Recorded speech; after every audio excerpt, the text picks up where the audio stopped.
Nos vídeos anteriores a gente viu que a economia se baseia na ação humana, onde o indivíduo usa meios para alcançar seus fins. Também é fundamental para a economia o fato de que o ser humano, agindo para buscar os seus fins, ele sempre tem uma hierarquia daqueles fins que são mais valorizados e daqueles fins que são menos valorizados, onde ele tem o seu primeiro fim mais valorizado, o seu segundo fim mais valorizado e assim por diante. O indivíduo tem à sua disposição meios escassos ou recursos escassos que ele pode usar para satisfazer os seus fins, e ele vai usar esses recursos escassos para conseguir satisfazer os seus fins mais valorizados, que ele acredita que podem ser satisfeitos através desses meios, e os seus fins menos valorizados, que ele não puder satisfazer, porque ele já gastou os meios do seu tempo e dos seus recursos escassos para satisfazer os fins mais valorizados, então o indivíduo vai deixar de satisfazer os fins menos valorizados para satisfazer os mais valorizados. E é disso que se consiste o ato de economizar os recursos escassos ou os meios escassos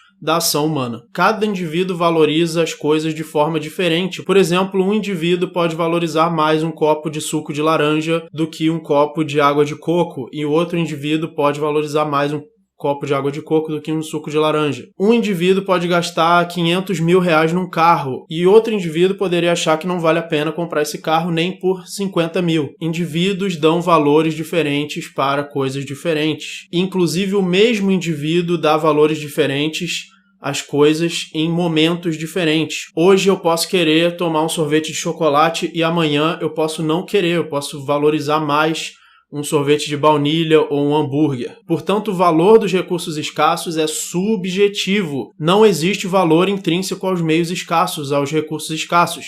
O valor é subjetivo, ele depende do quanto os indivíduos valorizam aquele bem na sua escala ou na sua hierarquia de preferências dos fins que eles querem alcançar através da sua ação. Essa ordem de preferência dos fins do indivíduo pode ser entendida apenas em termos de números ordinais e não em termos de números cardinais.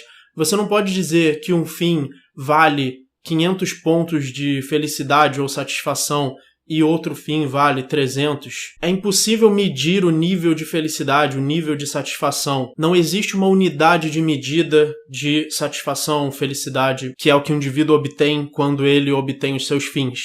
Mas o indivíduo pode determinar quais fins ele acredita que trarão mais felicidade do que outro fim.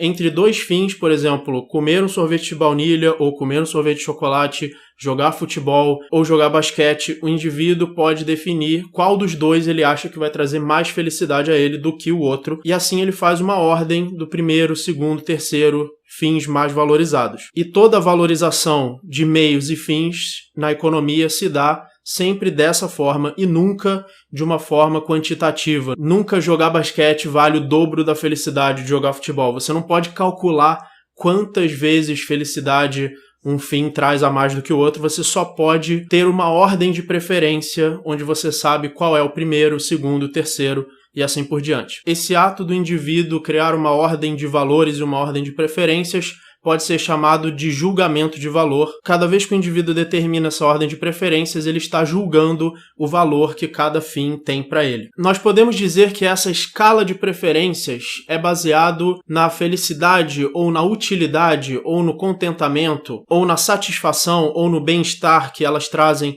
para o indivíduo. O nome não importa, o que importa para a economia é que o indivíduo faz essa ordem de preferências e ele age. Ele usa seus meios escassos, ele economiza seus meios escassos para alcançar os fins que ele considera mais valorizados. E é daí que vem todo o valor de bens econômicos. Ele vem da escala de preferências que o indivíduo tem pelos seus fins. O valor não vem do trabalho, não vem da qualificação, não vem do material físico que constitui as coisas. Ele vem da escala de preferências que o indivíduo tem por fins para os quais ele vai usar meios escassos, os recursos escassos, e ele dá valor a esses recursos escassos pela capacidade que ele acredita que eles têm de levar o indivíduo até os seus fins mais valorizados. Toda ação humana é uma tentativa de trocar um estado de coisas menos satisfatório por um estado de coisas mais satisfatório. O indivíduo sempre acredita que, através da sua ação, ele vai alcançar um estado de coisas mais satisfatório do que se ele não tivesse agido. Portanto, toda ação humana envolve uma troca, que é a troca desse estado de coisas X pelo estado de coisas Y, lembrando que isso vale mesmo quando o indivíduo não consegue realizar o seu plano, mesmo quando a ação falha. O que importa é que o indivíduo acredita que, através da ação, ele vai alcançar um estado de coisas melhor do que um outro estado de coisas. Isso é uma troca que ele faz, e é por ele acreditar que a sua ação é capaz de alcançar esse estado de coisas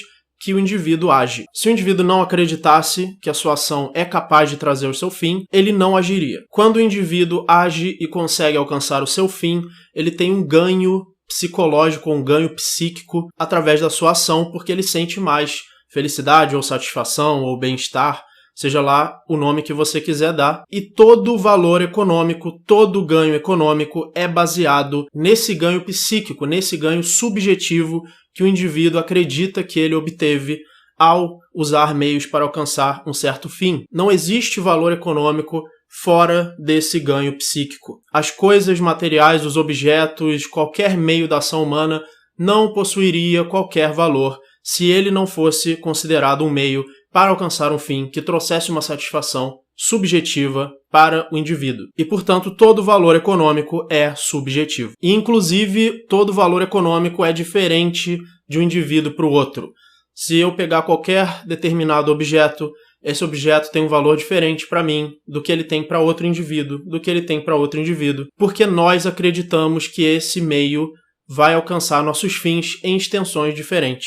Eu posso acreditar que um carro não vai me trazer muitos fins, e uma outra pessoa pode achar que a coisa mais importante da vida dela é comprar uma Ferrari, e eu posso achar que isso é um total desperdício de dinheiro. Porém, os bens escassos adquirem um valor de mercado, e esse valor de mercado é o resultado dos valores que os indivíduos dão aos meios escassos e aos fins que eles acreditam que podem alcançar com esses meios escassos. O preço de mercado de todos os bens econômicos é baseado nessas escalas de preferência que cada indivíduo tem. Eu prefiro um hambúrguer do que um sorvete, eu prefiro uma batata frita do que um sorvete. E o resultado de todas essas escalas de preferência vai acabar gerando no mercado trocas voluntárias, onde certos indivíduos vão ter a tendência de querer trocar certos recursos por outros recursos. E quando existe um meio de troca, como por exemplo o dinheiro, isso acaba se refletindo no preço que esses bens têm em dinheiro. Então, o resultado de todas as interações, de todas as trocas entre os indivíduos, usando um meio como dinheiro, naturalmente gera os preços que naturalmente refletem o que os indivíduos valorizam, quanto de um certo bem escasso os indivíduos tendem a querer trocar por quanto de um outro bem escasso. Os bens de consumo são valorizados pela satisfação que eles trazem diretamente, e os bens de produção são valorizados por causa da sua capacidade de produzir bens de consumo. Se, por exemplo, as pessoas valorizam cigarros e você tem máquinas que produzem cigarros, se um dia todas as pessoas pararem de fumar, o cigarro não terá mais valor de mercado e essas máquinas, portanto, não terão mais valor, a não ser que você use para produzir outra coisa ou desmonte as peças e use as peças para produzir outra máquina. Mas um bem de produção tem o seu valor pelos bens de consumo que ele é capaz de produzir e pelo valor desses bens de consumo. Portanto, o valor dos bens tem uma origem inversa ao processo de produção. O valor começa no bem de consumo, no produto final, e os bens de produção têm valor por causa do valor desses bens de consumo, que são a finalidade de todo o processo de produção. No próximo vídeo nós vamos aprofundar esse assunto dos valores e dos fins da ação humana e deduzir a lei de utilidade marginal decrescente e ao mesmo tempo resolver também o paradoxo do valor econômico, lembrando que todos esses vídeos da série estão na playlist Economia, na descrição.